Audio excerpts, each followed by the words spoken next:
afternoon, class. Okay, before we start our discussion, to please pick some pieces of trashes under your chairs, and after that, please remain standing for the opening prayer to be led by Miss Kahes. Let us put ourselves in the holy presence of our Lord. So we will say in the name of the Father, and of the Son, and of the Holy Spirit. Lord, we offer to you our class today. We pray that through your divine guidance, we would learn how to listen attentively to the inputs of our teacher. May we appreciate her effort in imparting her knowledge to us. May we participate actively in the discussions and activities so we can learn more. In the name of the Father, of the Son, and the Holy Spirit. Amen. So now, before we move forward to our main topic, let me read first the following learning objectives. So first, students will be able to define biomedical model. Next, students will be able to create a case study analysis of individual with disability. And also, students will be able to propose how the biomedical or individual model affects their interest. And lastly, students will be able to practice the importance of addressing health challenges. And now, I have here a picture, and what you're going to do is to tell me what you see or what did you see in this picture.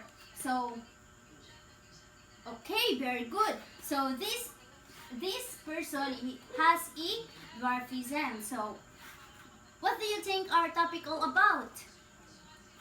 Okay, so the biomedical or individual model emerged in the 19th century, influenced by the rise of scientific medicine in the development of new medical technologies.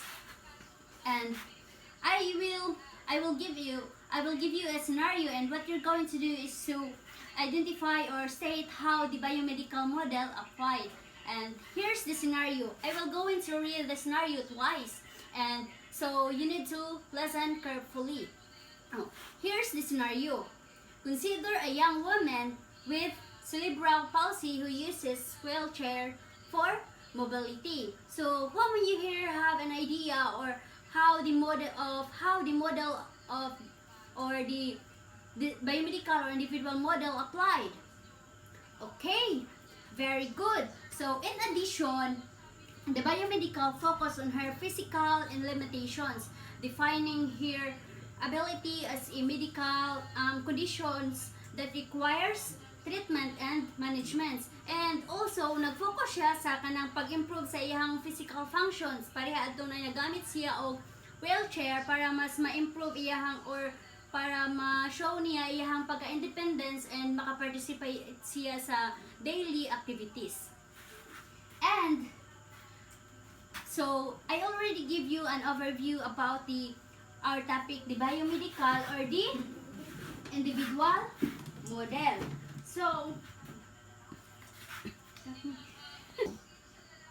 So now, I have here some questions about our topic. So I will going to ask you, and you will give me some of your own perspective or own understanding of what is our topic, and then we're going to dig in the biomedical or individual model. So here's the first question. How would you define biomedical or individual model? Or explain or share your own understanding on how you define biomedical or individual model.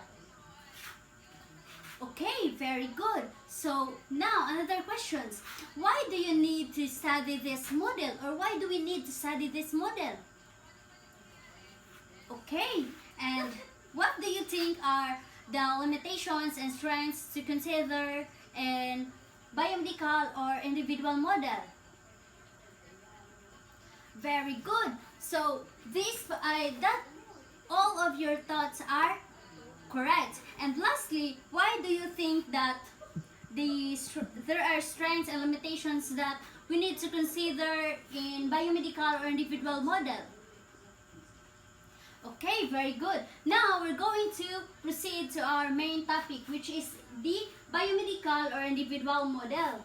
So, a biomedical or individual model. Kindly please read. Okay. Disability seen in biomedical or individual model, disability seen as a medical problem that resides in individuals requiring treatment and rehabilitations. And so kaniya siya is gihimo ni siya para ma-achieve nila ang kanang katong normality. And also it is defect in or failure of kanang murag bitaw na sila kanang murag kuwang sa ilahang bodily system and inherently abnormal and pathological. And then also there are two perspectives in a biomedical or individual model, which is the moral or religious perspective in the and Oliver's perspective. So first is a moral religious perspective. So in moral or religious perspective, sees disability something permanent or mo ni siya ang ginatawag og inborn. They also see this model as biomedical model, considers disability as a glitch. So when we say glitch, it's mao na siya ang kanabitong na imuhang disability is inborn. So for example, kanang mga autism na kanang blind siya since birth or kanang gikan pa mo pagkuan niya. So mo na siya mga example sa kanang moral or religious perspective. And also kanang all of these abilities need siya og assessment and fixing, kanang mo nang moagi siya og mga therapy and rehabilitations. So next is kadtong kang Oliver 1990 nga perspective. So Oliver 1990 is kaning nga model is refer siya as model as individual model. So mao na siya hinungdan nga nung gitawag siya og biomedical or individual model kay natsud siya na duha ka perspective about niya, which is kadtong sa moral religious perspective ug kang Oliver. O niya si Oliver pod gi-describe niya as normative model. And according to Oliver, the model or individual model describe it to be normative and model based on a person level of deficiency, so compared to a normative state. And this perspective pushes the idea that PWDs have a problem. And also, in addition, as people without disabilities are the superiors of the persons with disabilities, and most intentions are those devoted to making sure that the PWD catches with his or her peers, or kanang ma-practice bitaw nila ang maki-socialize or ang mga kanang murag ginormalize na lang nila ang makiguban sa kanang mga pareha natong mga person without disabilities. So dili na nila ma-feel nga kanang murag bitaw gi-discriminate sila. So mao na siya ang about sa duha ka perspective, which is ay katong sa moral or religious perspective o gagaling sa kang Oliver. And now, disability often seen as individuals' weakness or moral failing, and individuals with disability often segregated from society and places and institutions. For example, natay kita or kamo mga estudyante na is kaning TMC. So kaning TMC is eskwelahan ni siya for all na ay persons with disability o napoy person nga pareha na to nga normal. But napoy eskwelahan nga kanang for special education na jud siya, like katong na mga amang ato sila mo eskwela na siya lay eskwelahan, ang mga na autism mga katong ato sila murag mo kuan ba murag ato ilahang way para murag maka meet sila sa kanang murag mahimo silang dili totally nga ma-heal, pero at least man lang ma-treat ilang disability gamay kanang murag mo enhance lang siya nga pwede na sila maki-communicate or mabuhat ang mga dili nila mabuhat. And then now we have here the another example po sa disability is kanang speech therapy sa kanang bata ay sa kanang naay autism. So imagine me, ako kintahay bata ko, and then na ako'y autism. So ni-undergo ko og speech therapy para ma-improve ako ang communication skills o communication abilities. So mo na siya example sa disability nga nabilong sa biomedical or individual model. And now we're going to proceed to the strengths and limitations to consider in biomedical or individual model. So strengths. The first strength is focus on individual needs. So focusing on individual needs, because this model it can be helpful in providing individuals with disabilities access to medical care and rehabilitation services. So katunang nang giingon ako nga na sila katong mga ato na sila mag-therapy, ato na sila miskwela para maka-socialize na sila, ma-improve ilang communication skills ug mabuhat na nila ang mga dili nila mabuhat. And then next is emphasis on scientific evidence. So the model encourages the use of scientific evidence and research to understand and treat disability. So mao na ni siya dinhi na mosulod sa emphasis on scientific evidence katong naay ang katong nay mga kanang scientific studies, katong nay mga kanang katong mga research nga about nga nag-study siya about sa mga persons with disability para mahibaw-an ug masabtan nila kung unsaon nila pag kanang ma-treat ang mga persons with disabilities. So next is the limitations. So medicalization. So first is the medicalization of disability. So nabilong po ni siya sa kaning medicalization of disability is nabilong po siya sa limitations kay kaning ang biomedical or individual model can be helpful in providing individuals with can lead to medicalizations of disability, which results the individual feeling like they are defined by their impairment. So excuse me. So misod siya sa limitation ang medicalization of disability because this can cause the person or the PWDs feel like they're discriminated because of their impairments or their illness. That's why medicalization of disability is belong to limitation. And next is focus on individual responsibility. So we need to limit on focusing on individual responsibility because the model can place undue emphasis or individual responsibility for overcoming disability. So you must ignore social and environment factors that may contribute to their experiences. And lastly, normalization as a goal.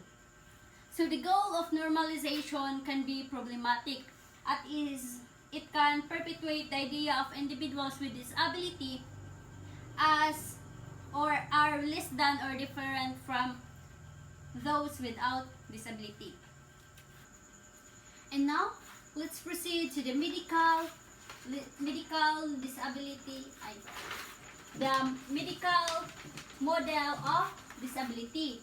Impairments and chronic illness often pose real difficulties, but they are not the main problems. So, example, any medical model of disability is if you are familiar with the taxi driver there in another country, which he has a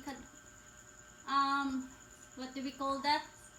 Tourette's. Yes, Tourette's. And then he still drive a taxi because there in their country there's no discrimination against persons with disability.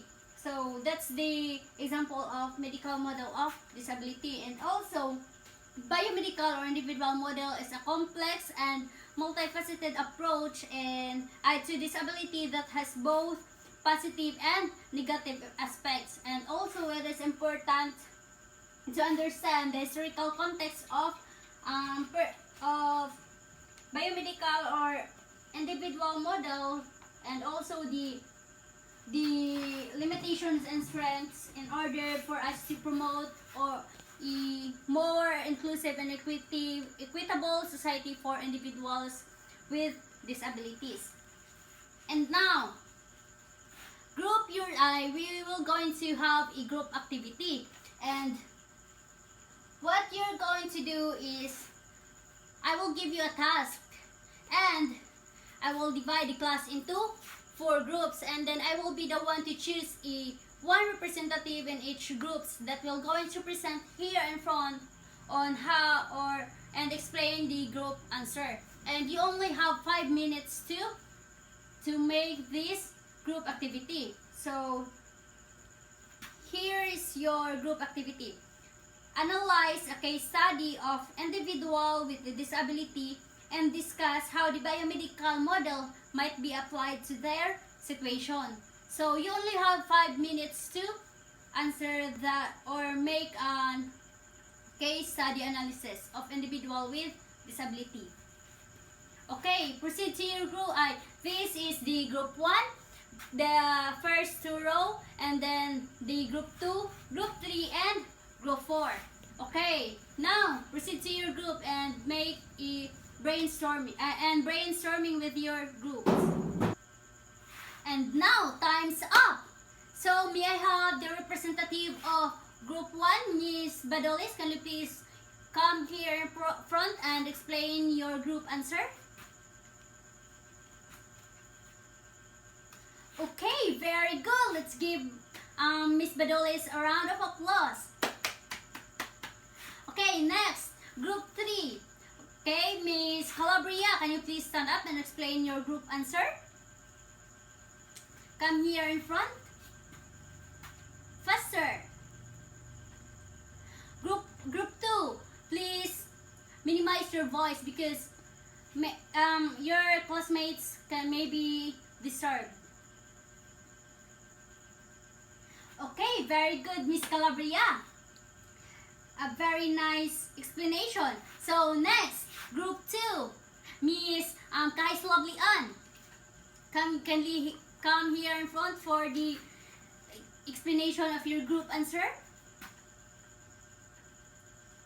Very good. You all have a good idea. So now, let's proceed to the group 4. So please come here in front, Miss Diane Leslie Micajes, for the explanation of your group answer. Okay, very good. So I know that you all have a deeper understanding of what our topic all about, which is the biomedical or the individual model. So please get 1/4 sheet of papers for the short quiz. Okay, number 1. It is a defect in or failure of a bodily system and is inherently abnormal and pathological. So I will only read the question twice. Again, it is a defect in or failure of a bodily system and is inherently abnormal and pathological. Number 2. What are the strengths to consider in biomedical or individual model? Again, what are the strengths to consider in biomedical or individual model? Number 3.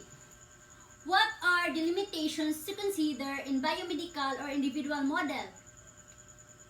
Again, what are the limitations to consider in biomedical or individual model? Number 4. It is a type of limitation to consider in biomedical or individual model which can result in the individual feeling like they are defined by their impairment. It is a type of limitation to consider in biomedical model which can result in the individual feeling like they are defined by their impairment. Number 5. It is important to understand the historical context of this model and its limitations in order to promote a more inclusive and equitable society for individuals with disability. It is important to understand the historical context of this model and its limitation in order to promote a more inclusive and equitable society for individuals with disability. Okay, pass your paper here in front. 1, 2, 3, 4, 5. Okay. I will be the one to check your short quiz or the answer of your quiz. And now I have here an assignment for you. Make a research paper on the history of the biomedical or individual model. So what you're going to do is you're going to make a research paper about the history of the biomedical or individual model.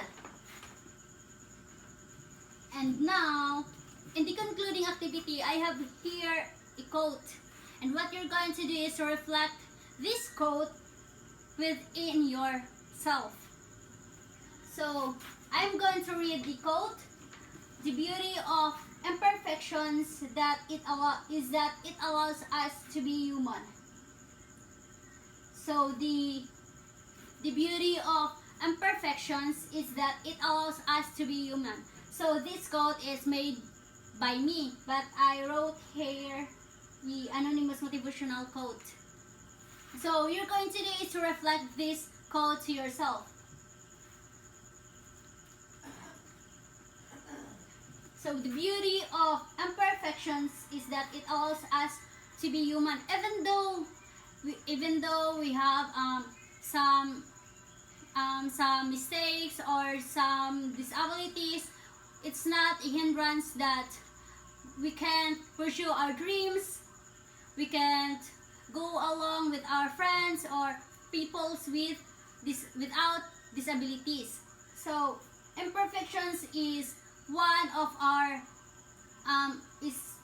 imperfections is part of our daily lives, and it is part of us as a human. So in reflection, or for you to remember, the biomedical model with its focus on individual biological factors reflects a set of values that prioritize scientific objectivity, technological solutions, and individual responsibility for health, and a more holistic approach that considers the interconnectedness of biological, psychological, and social factors is crucial for achieving health equity and promoting well-being for all. So that will be all. Thank you.